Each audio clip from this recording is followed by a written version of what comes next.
Okay, seriously, FX, lighten up on the commercials. I am so sick of watching what seems like 2 minutes of show and then immediately having to fast forward through about 5 minutes of commercials. That is ridiculous. All right, sorry to go on off on that little tangent. It's just that when I was watching Fargo, when I was watching The Bridge, and now when I was watching The Strain,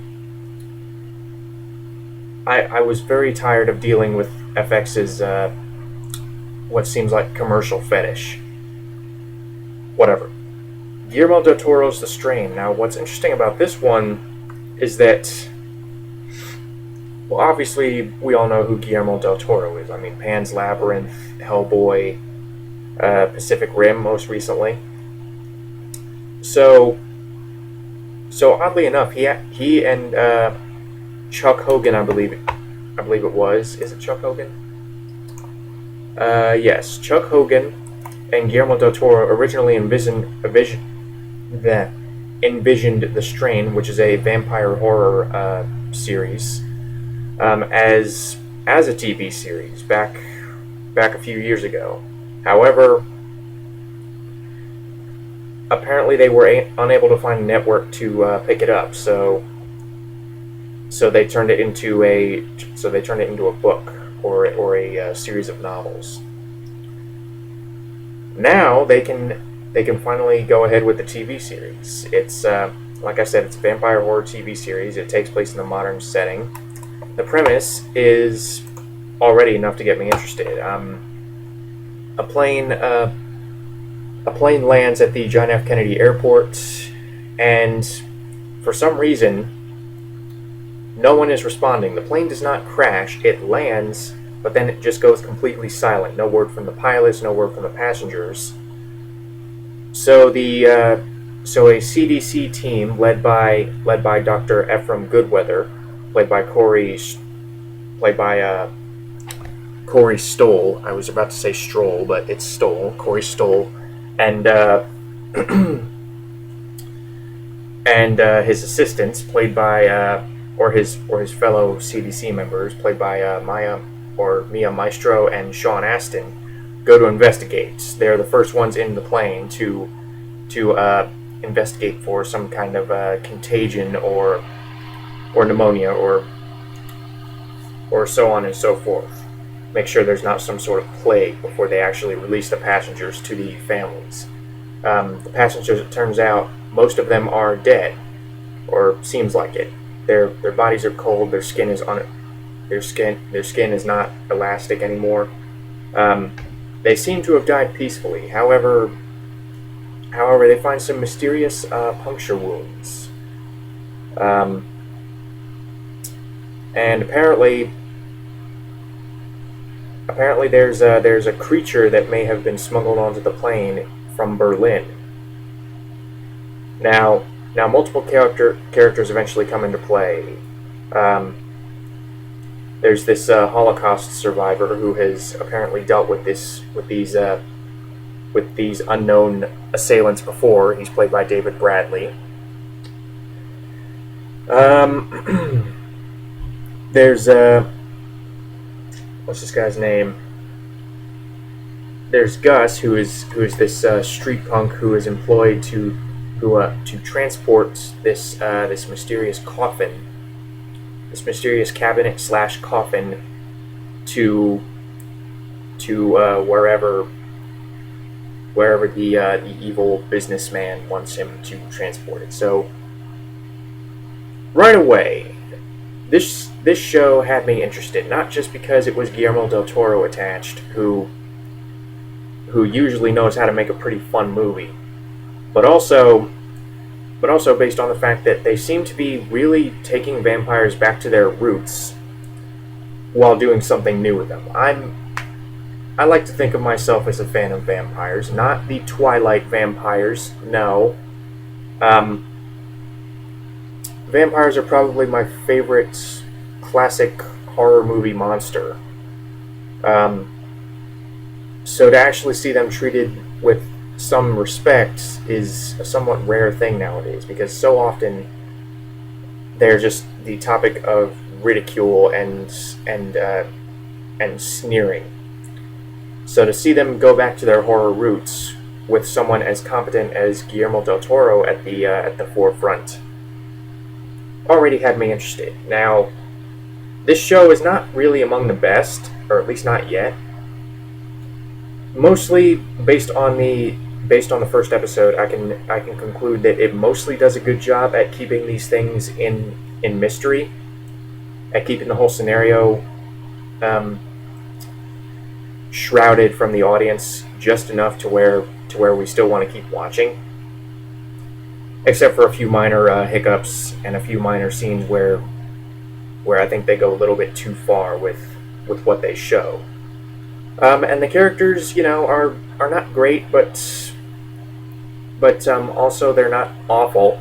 The characters are just good. None of them really had me hooked, or at least not as much as I was to David Bradley's character. I'm so sorry that when I was reviewing Game of Thrones, I confused him or no, I didn't confuse him, but I didn't bother to learn his name, which is a shame because he's a great actor. I just kept calling him Filch from Harry Potter. But David Bradley is probably the most interesting character at this point.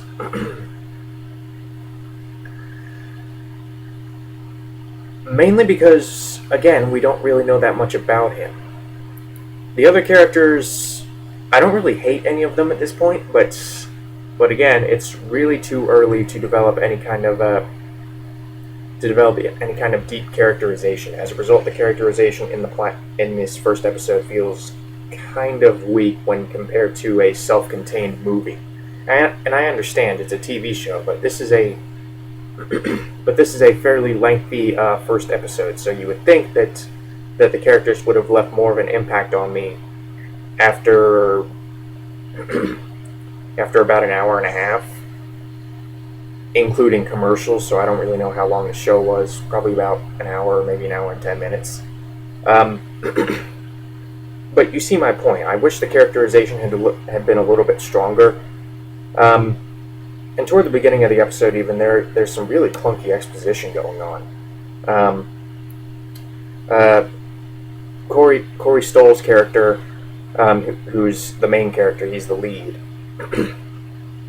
He basically immediately when he walks in to this custody meeting with his ex-wife, he basically goes on this tangent of explaining. He exposits to his ex-wife and the counselor. I believe it is. I'm having a brain fart. I'm sorry. I'm really tired. But basically, he goes on this long tangent where he doesn't let anyone else talk, and he basically explains who he is, why we should feel sympathy for him, and what his profession is, blah blah blah. And that seemingly endless wall of exposition seemed really amateurish, especially from someone, like I said, as competent as Guillermo del Toro. But with that said, the acting is good. I mean, even if there are some out of place, goofy lines and some clunky exposition, the characters are carried by the fairly solid acting, because I like a lot of the people here. Corey Stoll is very good. David Bradley is excellent. Mia Maestro is good. Sean Astin is very good. So all these guys do a good job with what they're given.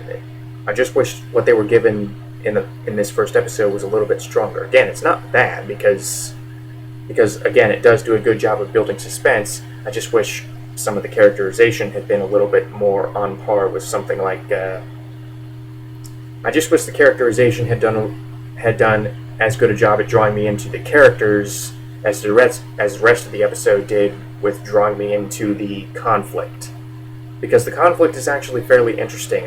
And again, for the most part, this first episode does a pretty good job of shrouding the whole situation in mystery. And the characters unearthed just enough to where, again, you want to keep watching. I wanted to know what happened with the passengers. I wanted to know what the effects were with this supposed vampire plague that's going to go around. I wanted to see how things would eventually escalate. This was a setup episode, but for the most part, it was a very accomplished setup episode. However, some minor gripes with it. There's one scene or there are a few scenes where people get outright attacked and eaten by this CGI vampire creature, this like 10-foot tall, or maybe that's pushing it, maybe 6 or 7 foot tall vampire creature. And I think more than any other scene in the episode was a real case of them blowing their load before it was time. They didn't play their full hand, so to speak, but I think they showed more than they probably should have on the first episode. I think if the writing for the characters was a little stronger, I think they really could have gotten away with not really showing anything in the first episode, aside from the earthworm type things, the parasites that they found in the soil. I think that would have been enough to draw people in if they did it well enough. And they do it well, but I don't really think they had enough confidence in audiences' attention spans or audiences' tolerance for mystery to actually not show the vampires at all. I think maybe it was a studio decision, maybe it was a condition. You have to show someone getting killed by a vampire in the first episode to really hook people. And I don't really think that was a completely wise decision, or at least not on the suspense, at least not from a suspense point of view.